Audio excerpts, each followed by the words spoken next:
नमस्कार दोस्तों, मैं हूं प्रदीप डबास और आज हम सीधे कूद रहे हैं बिहार की सियासत के उस उफनते हुए समुद्र में, जहां एक तरफ सत्ता पक्ष यानी कि एनडीए अपनी सीट शेयरिंग के ऐलान के साथ ये संदेश देने की कोशिश कर रहा है कि वह पूरी तरह से एकजुट है, और दूसरी तरफ राहुल गांधी अपनी वोटर अधिकार यात्रा से ये साबित करना चाहते हैं कि जनता का वोट सुरक्षित नहीं है, जनता की ताकत छीनी जा रही है।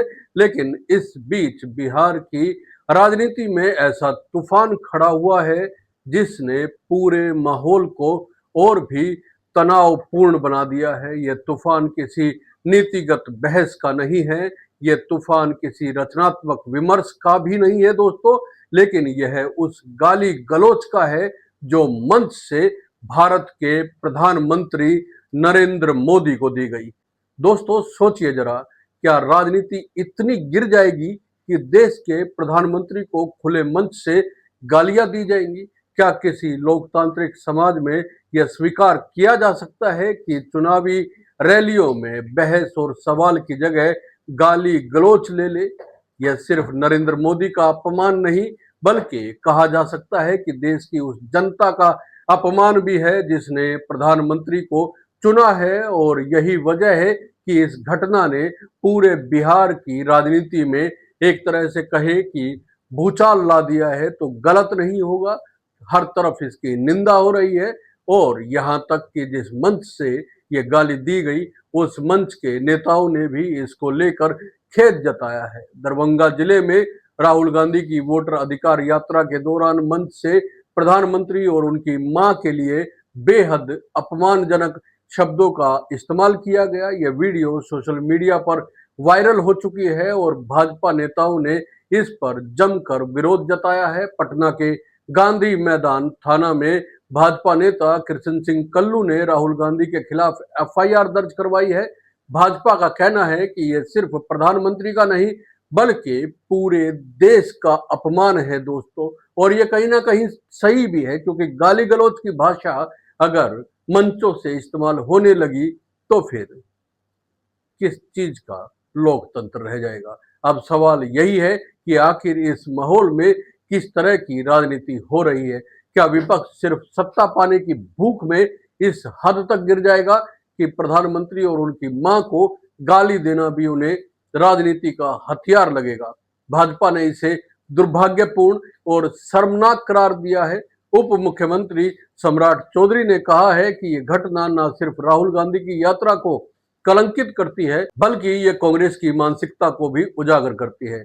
लेकिन यहाँ बड़ा सवाल राहुल गांधी से है। राहुल गांधी जो खुद लोकतंत्र और संविधान का रक्षक बताने की कोशिश करते हैं, क्या वे मंच से गाली गलौज करने वालों को रोक नहीं सकते थे? क्या यह जिम्मेदारी उनकी नहीं बनती थी? क्या वे तुरंत मंच से इसका विरोध करते? और जो मंच पर दूसरे बड़े नेता उस समय मौजूद थे, वो क्या माइक नहीं ले सकते थे?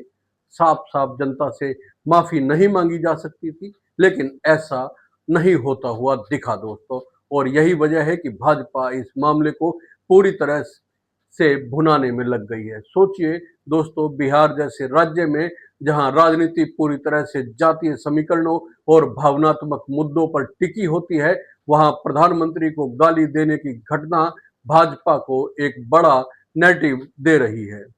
भाजपा कह रही है कि राहुल गांधी लोकतंत्र की रक्षा नहीं बल्कि लोकतंत्र का अपमान कर रहे हैं।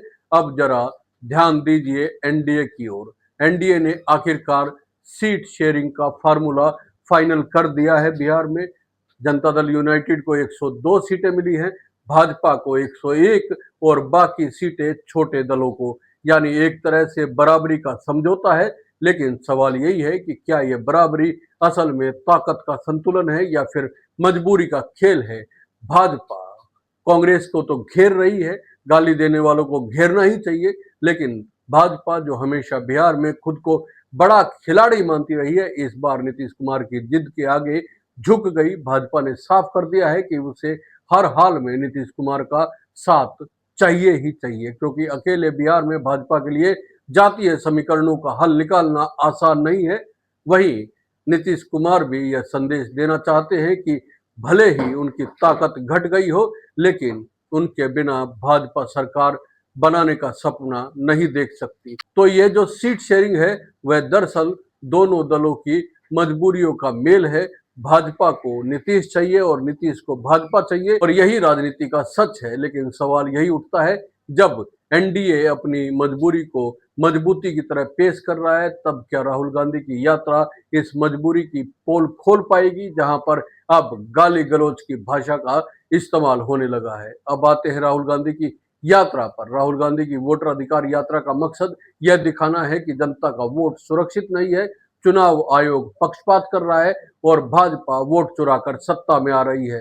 राहुल गांधी बार बार कह रहे हैं कि वोट चोरी हो रही है, लेकिन अब जब यात्रा जनता के बीच पहुंचती है तो वहां सुरक्षा का मुद्दा सबसे बड़ा बनकर सामने आ गया। मोतिहारी में आतंकी हमले का अलर्ट आया। सुरक्षा एजेंसियों ने साफ कह दिया कि राहुल गांधी को ओपन रोड शो नहीं करना चाहिए या उन्हें ओपन रोड शो में नहीं जाने दिया जाएगा। मजबूरी में राहुल गांधी को गाड़ी के अंदर ही बैठकर जनता से मिलना पड़ा। बाहर जनता नारे लगा रही थी, लेकिन राहुल गांधी सिर्फ कार का दरवाजा खोलकर हाथ हिला रहे थे। दोस्तों, राजनीति का सच यही है कि जब कोई नेता जनता के बीच सड़क पर होता है, हाथ मिलाता है, नारे सुनता है, तो उसका असर अलग होता है। गाड़ी में बैठकर हाथ हिलाना उस असर को पैदा नहीं कर सकता।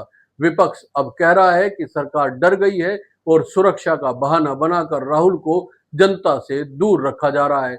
भाजपा कह रही है कि सुरक्षा सबसे ऊपर है और राहुल गांधी को प्रोटोकॉल मानना चाहिए और अपने मंचों से गाली गलौच वाले आदमियों को हटाना चाहिए। लेकिन यहाँ बड़ा सवाल यह है कि क्या राहुल गांधी की यात्रा जनता तक वही संदेश पहुंचा पाएगी जो वह देना चाहती है, या फिर सुरक्षा और विवादों में फंसी ये यात्रा धीरे धीरे अपना असर खो देगी। अब जरा सोचिए दोस्तों, एक तरफ एनडीए सीट शेयरिंग करके ये संदेश दे रहा है कि वह पूरी तरह से एकजुट है, और दूसरी तरफ राहुल गांधी की यात्रा लगातार विवादों में फंस रही है। मंच से प्रधानमंत्री को गाली देने की घटना, एफआईआर, सुरक्षा का मुद्दा, ये सब राहुल गांधी की यात्रा को कमजोर कर सकता है। लेकिन क्या राहुल गांधी हार मानेंगे या नहीं? राहुल गांधी लगातार ये कह रहे हैं कि वे हर कीमत पर वोट चोरी के खिलाफ आवाज उठाते रहेंगे। उनका दावा है कि बिहार ही नहीं, हरियाणा और लोकसभा चुनाव में भी वोट चोरी हुए हैं। सवाल यह है कि क्या राहुल गांधी सबूत पेश कर पाएंगे, क्योंकि अगर सबूत आए तो यह भाजपा के लिए सबसे बड़ा झटका हो सकता है। हालांकि राहुल गांधी की ओर से कहा गया है कि वो जल्द ही हरियाणा को लेकर वोट चोरी के मामले में सबूत पेश करने जा रहे हैं। दोस्तों, अब चुनावी जंग और भी पेचीदा हो चुकी है।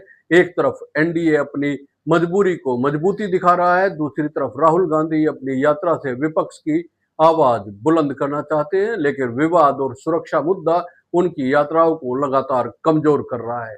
तो सवाल यही है, क्या राहुल गांधी जनता का भरोसा जीत पाएंगे या फिर एनडीए की एकजुटता और भाजपा का आक्रामक पलटवार इसे पूरे चुनावी माहौल में राहुल गांधी की यात्रा को हाशिए पर धकेल देगा? आपका क्या मानना है दोस्तों? कमेंट करके जरूर बताइए। ये वीडियो अगर आपको अच्छा लगा है तो लाइक कीजिए, शेयर कीजिए और चैनल को सब्सक्राइब करना ना भूलें। जय हिंद, नमस्कार।